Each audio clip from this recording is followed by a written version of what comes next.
First question for Alec.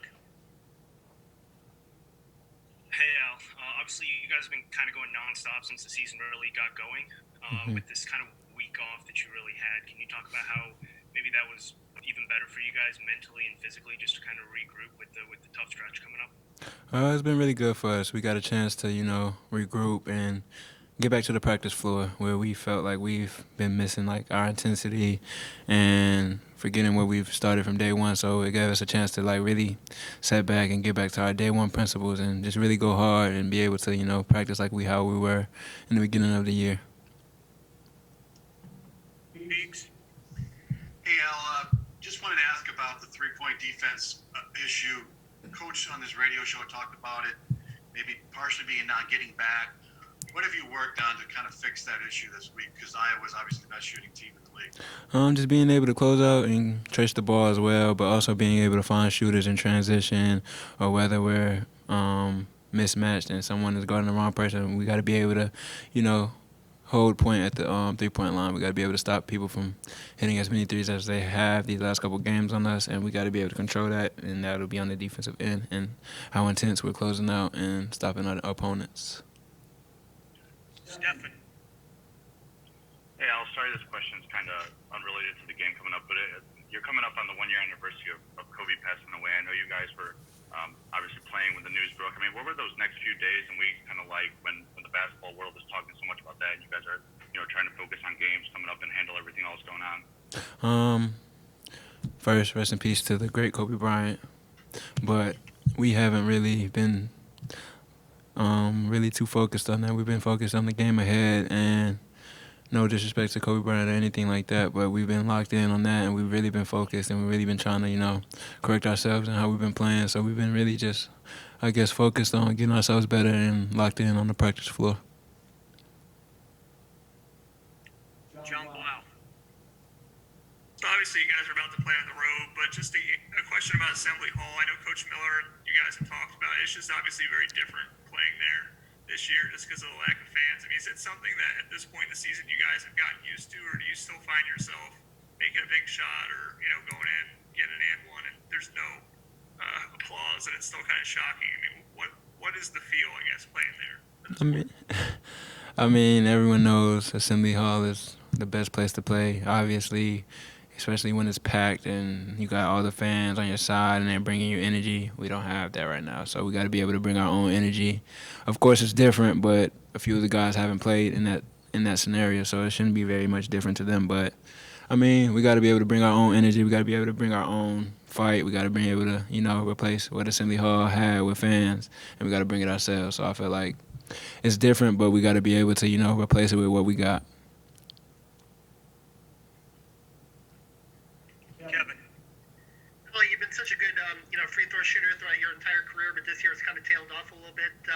What extra work have you put in, and the team in general? How important is it to get that aspect of the game, the percentages up a little bit? Oh, most definitely we got to get it under control, but I come in and shoot free throws like I've always done. I mean, the percentages don't show it as of right now, but I've been a good free throw percentage shooter, obviously, the past 3 years, so it's just a matter of time before the work and the numbers level out, so I'm not really worried about that. But we've been working on it as a team. We've been shooting free throws during practice, after practice, before practice. So, I mean, it's a matter of time before the work just shows, I feel like. Dustin. Sorry about that, Duck's loud. Settle. You mentioned the free throw shooting. I guess the 3-point shooting obviously has been a thing that you guys have struggled with collectively as a group for a while. Where do you feel like you guys are improving? Where do you feel like there's continuous struggles with that? I'll get off that. Sorry. I mean, we shoot. I mean, I feel like it's not much of a struggle when you're working at it. We're working at it each day. We come in, people come in by themselves, people come in before, after, during practice shooting. So, I mean, it's just a matter of time before the shots go in, I feel like. So it's just, we're going to continue to work at it. We're going to continue to shoot. We shoot every day. So, I mean, it shouldn't be no problem. But, I mean, it's a few games where we have had trouble with it, but I feel like it's not a big problem for us. We're going to knock down shots. We're going to make them down the line. So I'm not really too much concerned about it, honestly. in the stretch of Wisconsin and the start of Nebraska, they made 15 of 33s.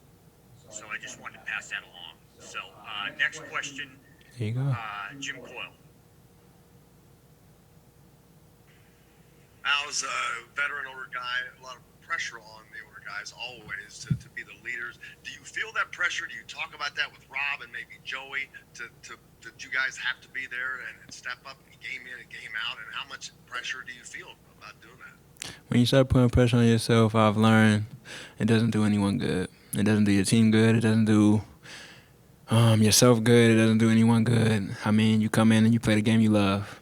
So I felt like putting pressure on anyone is just unrealistic. We're going to come in, we're going to do our jobs, we're going to, lead this team as older guys. So putting pressure on ourselves wasn't going to help anyone. So we got to come in, do our jobs, lead with our voices, lead by example. However we got to do it, we got to do it. But the pressure aspect, I felt like that doesn't do anyone good. But we've been doing a good job with it. I feel like our leaders have been leading. We've been keeping each other together. We've been real close. We've been working together, working hard together. So I feel like we've been doing a really good job with that. Final question, John Blau. Just wanted to follow up. You talked about bringing your own energy. I mean, I know Trace, I think, brought up like the bench mob over there that gets kind of going crazy when you guys have big plays. I mean, are there any particular things that you guys have found useful in terms of bringing your own energy or creative ways that you've been able to manufacture that without the crowd? I mean, if you don't bring your own energy, you're in an empty arena. So I felt like if we don't bring it, who's gonna bring it for us? So I mean, it's no question that we need it. So I mean, there's no option that we aren't gonna have energy. We must have it. There's no way to play without energy, or you're just gonna. I feel like you're just gonna look real bland and like you don't want to be there. So I feel like we got to do everything with the utmost positivity and energy that we got because we don't have fans right now. So we got to bring the energy ourselves. All right, guys. Thank you very much. Thank y'all.